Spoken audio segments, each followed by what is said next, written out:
Hello viewers, welcome to our channel. నేను మీ చరణ్ పరిమి. సాక్షి పత్రిక లోకేష్కి 75 కోట్లు కట్టాల్సిందేనా?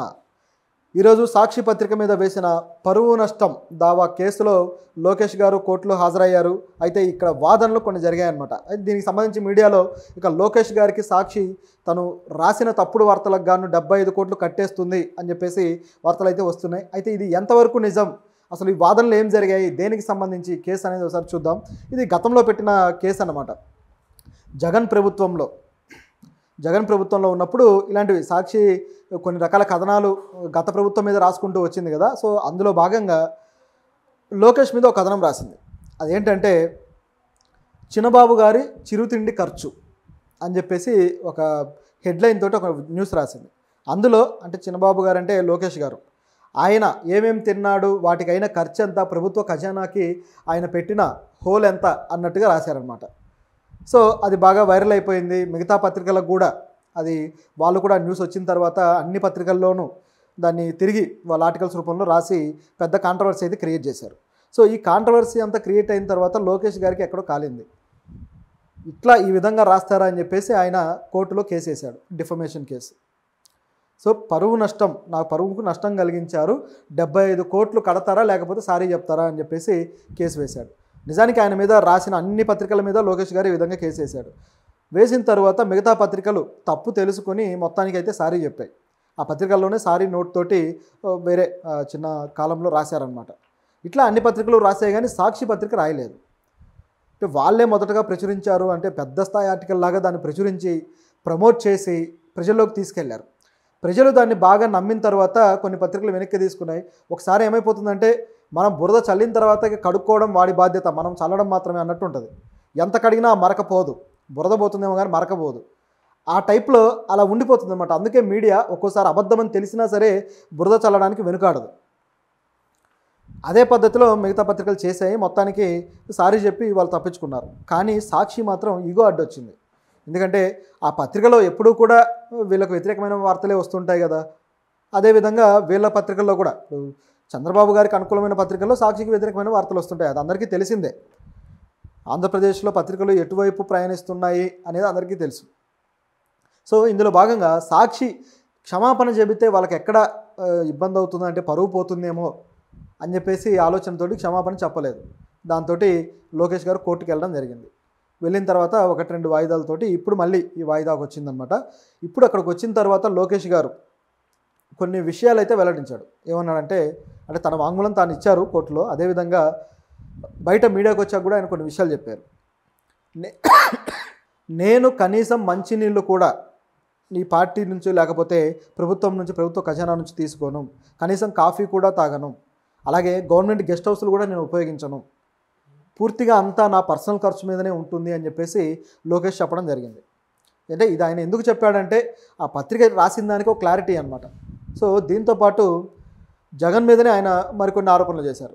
నేను జగన్ అంత లగ్జరీ కాదు, ఎక్కడైనా అడ్జస్ట్ అయిపోయే స్వభావం నాది, కానీ జగన్ అలా కాదు, ఆయన ఋషికొండను తొలిచి దాదాపు 500 కోట్లు ప్రభుత్వ ఖజానాకి చిల్లు పెట్టి దాన్ని కట్టించాడు.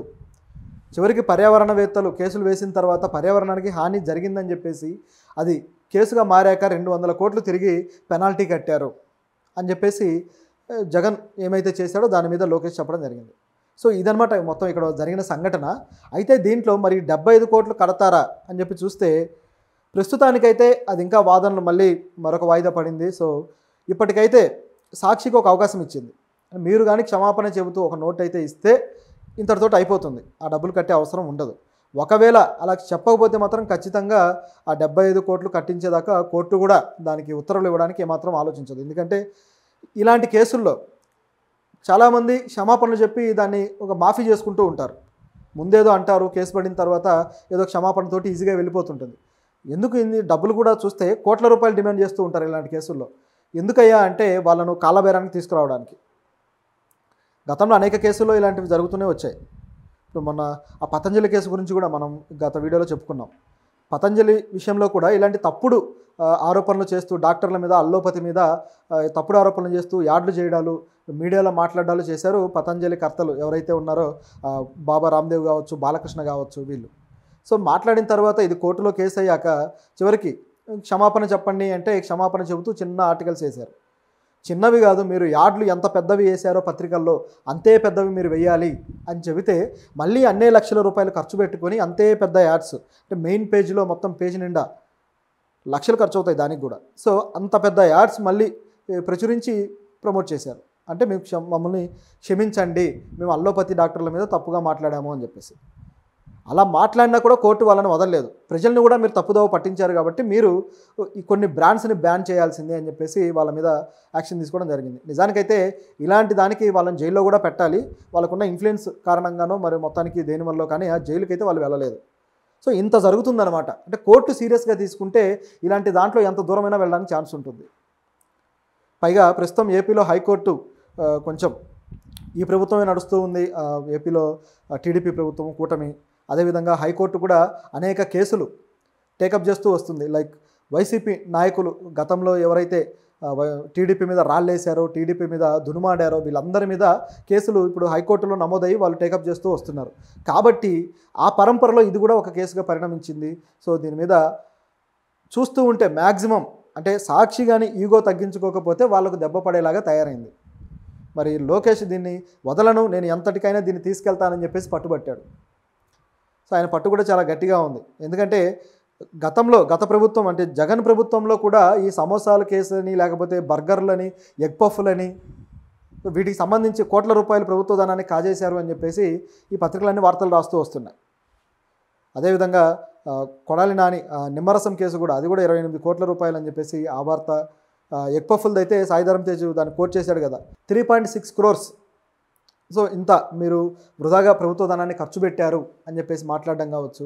ఇవన్నీ గత ప్రభుత్వం మీద కూడా నడుస్తూనే ఉన్నాయి. అయితే వీళ్ళెవరూ కూడా కేసుల రూపంలోకి రాలేదు. బహుశా మరి అది నిజమేమో. ఎందుకంటే అది అబద్ధమైతే దానికి సంబంధించిన డాక్యుమెంట్స్ ఉంటాయి, అది అబద్ధం అనేవి క్లియర్గా చెప్పేస్తాయి, దేనికి ఎంత ఖర్చు అయిందనే డాక్యుమెంట్స్లో ఉంటాయి. సో దానికి కోర్టుకు కూడా వెళ్ళొచ్చు, ఇట్లా మా పరువుకు నష్టం కలిగిందని. కానీ వీళ్ళు వెళ్ళట్లేదు. సో దీన్ని బట్టి అది వాస్తవం అనుకోవాలి. కోర్టుకు వెళ్ళిన వ్యక్తి ఒకవేళ తను నిజంగా చేసి ఉంటే దానికి సంబంధించిన ఆధారాలన్నీ చూపిస్తారు కదా. కాబట్టి ఈ కేసు ఇక ముందుకు వెళుతూనే ఉంటుంది. మరి ఎంత దూరం వెళ్తుందో చూడాలి. అయితే దీనిలో గమనించాల్సింది ఏంటంటే, లోకేష్ గారు ప్రస్తుతానికి మినిస్టర్గా ఉన్నారు. ఒక మినిస్టర్ ఇట్లా ఒక కేసు విషయంలో మళ్ళీ కోర్టుకు వచ్చి వాంగ్మూలం ఇవ్వడం గత కొద్ది కాలంలో గమనించి చూస్తే రాజకీయాల్లో ఇదే అనుకుంటా. గతంలో ఎవరు ఈ పద్ధతిలో రాలేదు. సో ఇక్కడ చూస్తే మాత్రం మరి లోకేష్ గారు దీన్ని ఎందుకు వదలట్లేదు అని గమనిస్తే, సాక్షిని తన ప్రభుత్వ హయాంలో కాస్త కంట్రోల్ చేయడానికేమో అన్నట్లుగా కూడా కనిపిస్తుంది ఒక యాంగిల్. ఎందుకంటే దీంట్లో కానీ సాక్షి చేత క్షమాపణ చెప్పించుకున్నా ఆ పత్రిక దారికి వచ్చినట్టు అవుతుంది. లేదు సరే 75 కాదు 1, 2, 3 ఎన్ని కోట్లో ఎంతో కొంత కట్టించుకున్నా ఆ పత్రిక తప్పు చేసినట్టే రుజువు అవుతుంది. డబ్బులు కట్టినా రుజువైనట్టే, లేదంటే క్షమాపణ చెప్పినా రుజువైనట్టే. కాబట్టి ఎటు కాని పరిస్థితులు ఇప్పుడు ఆ సాక్షి పత్రిక పడింది. అంటే కుడితిలో పడ్డ ఎలకలాగా ఉందన్నమాట సిచ్యువేషన్.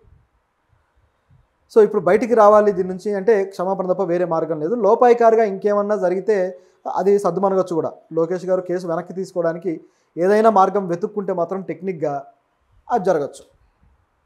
ఎందుకంటే పరువు పోగొట్టుకునే స్థాయికి అయితే సాక్షి పత్రిక అలాగే వైసీపీ తీసుకురారు అనేది ఇక్కడ కనిపిస్తున్న విషయం. అలాగే ఇక నుంచి కూడా ఆ ఒప్పందం ఏంటంటే, మనం గమనిస్తే అనిపించేది రాజకీయంగా అన్ని సమీకరణాలు చూస్తే, ఒకవేళ మరి ఇంకా రిపీటెడ్గా ఇప్పుడు ఈ ప్రభుత్వం వచ్చి గట్టిగా 3 నెలలే అవుతుంది, ఇంకా దాదాపు 4 సంవత్సరాల 7, 8, 10 నెలల దాకా ఉంది ఛాన్స్.